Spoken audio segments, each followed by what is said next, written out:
It sounds crazy at first. Trade your best receiver and then see him again almost immediately.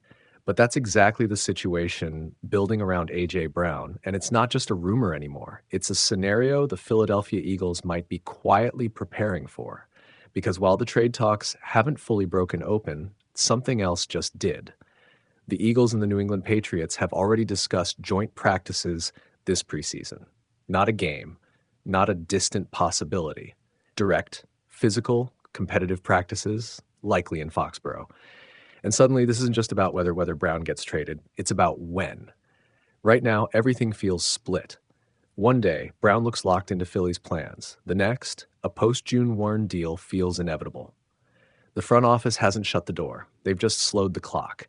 That's where the pressure starts to build. Because inside the building, this isn't just a roster decision. It's a balancing act. Howie Roseman is walking a tightrope between value and timing.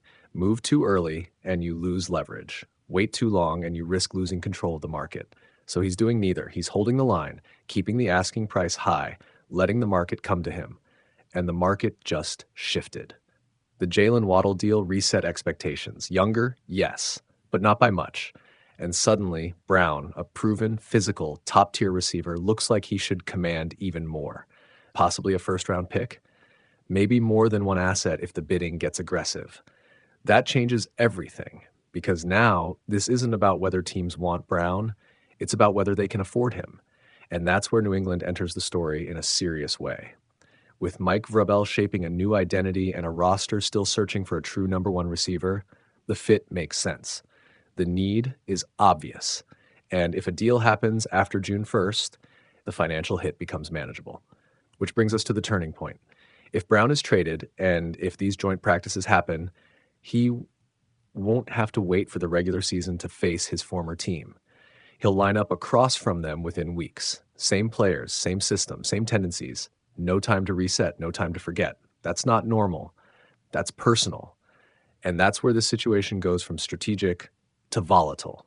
Because for the Eagles, trading Brown isn't just losing production, it's reshaping the identity of the offense.